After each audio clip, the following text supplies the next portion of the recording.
আপুনি ভবাতকৈ ভাৰতৰ অৱস্থা বহুত বেছি বেয়া। দেশৰ 100 কোটি জনতাৰ আজি ক্ৰয় ক্ষমতা নাই। বিগত 10 বছৰত গুজৰাট গেঙৰ নিয়ন্ত্ৰিত চৰকাৰে দেশৰ মধ্যবিত্তসকলৰ জীৱন কৰি তুলিলে দুৰ্বিষহ। দেশৰ 80 কোটি জনতাৰ আজি শেষ ভৰসা হ'লগৈ চৰকাৰৰ পৰা বিনামূলীয়াকৈ পোৱা 5 কেজি চাউল। সেইখিনি নেপালে নেখাই মৰিব দেশৰ 50% মানুহ।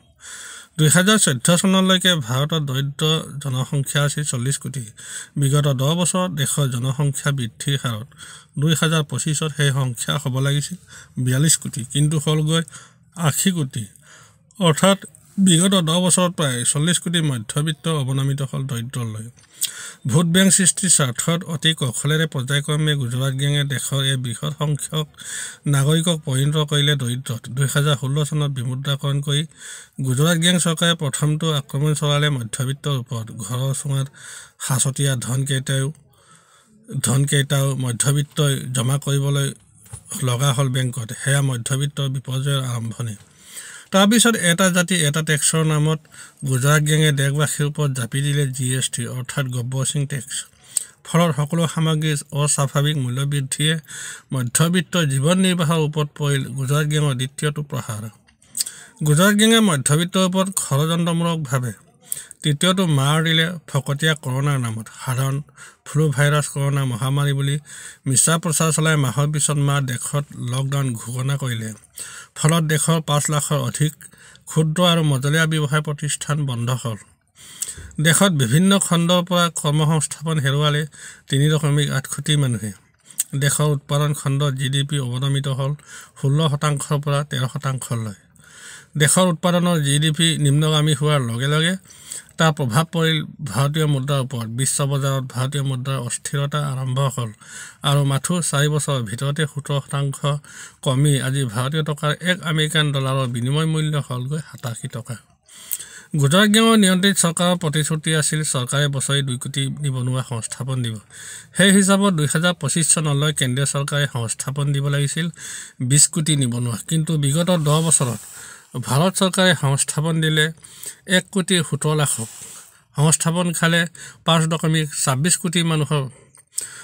ফলত দেশৰ নিবনুৱা সংখ্যাৰ সৰ্বকালৰ অভিলেখ ভংগ কৰিলে। দেশৰ নিবনুৱা সমস্যাৰ জটিল অৱস্থাৰ মাজতে গুজৰাট গেঙে ঘোষণা কৰিলে নিবনুৱাসকলে আত্মসংস্থাপনৰ বাবে বিনিয়োগ ব্যৱসায়ত জড়িত হওক। সংস্থাপনৰ বাবে ঢপলিয়াই ফুৰা দেশৰ একাংশ শিক্ষিত নিবনুৱাই অভিভাৱকৰ জমা ধন বিনিয়োগ কৰি নামিলে শ্বেয়াৰ বজাৰ। কিন্তু বিগত দিনকেইটাত ভাৰতীয় শ্বেয়াৰ বজাৰৰ অভাৱনীয় পতনৰ ফলত অভিভাৱকৰ পুঁজিৰে শ্বেয়াৰ বজাৰৰ ব্যৱসায়ত নমা লাখ লাখ মধ্যবিত্ত নিবনুৱা ভিকাৰীত পৰিণত হ'ল।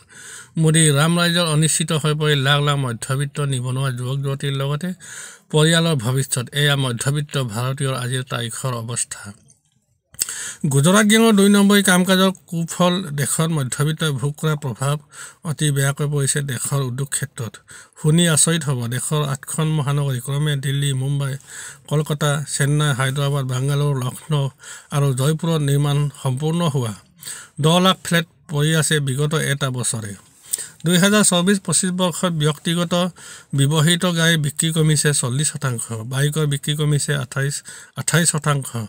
তদুপৰি খোৱা সামগ্ৰী, পিন্ধা কাপোৰ বজাৰ উভৈনদী হৈ পৰি আছে যদিও বিক্ৰী হ্ৰাস পাইছে 33%। তাতোকৈ গুৰুত্বপূৰ্ণ কথা হৈছে ভাৰতীয় বেংকত টকা নাই। কাৰণ হাজাৰ কোটি টকা ঋণ লোৱা হাজাৰ হাজাৰ গুজৰাটী বেপাৰীয়ে বেংকৰ টকা ঘূৰাই দিয়া নাই। আপুনি খাই বৈ আছে, গতিকে হয়তো গম পোৱা নাই দেশৰ অৱস্থা কিমান বেয়া। চমুকৈ কওঁ, আজিৰ তাৰিখত দেশৰ অৰ্থনৈতিক অৱস্থা আপুনি ভবাতকৈ বহুত বেছি বেয়া। গতিকে 2026লৈ দেশৰ অৱস্থা কি হ'বগৈ এতিয়াই ক'ব নোৱাৰে। দেশত শ্ৰীলংকাৰ দৰে পৰিস্থিতি সৃষ্টি হোৱাৰ সম্ভাৱনাও অস্বীকাৰ কৰিব নোৱাৰি।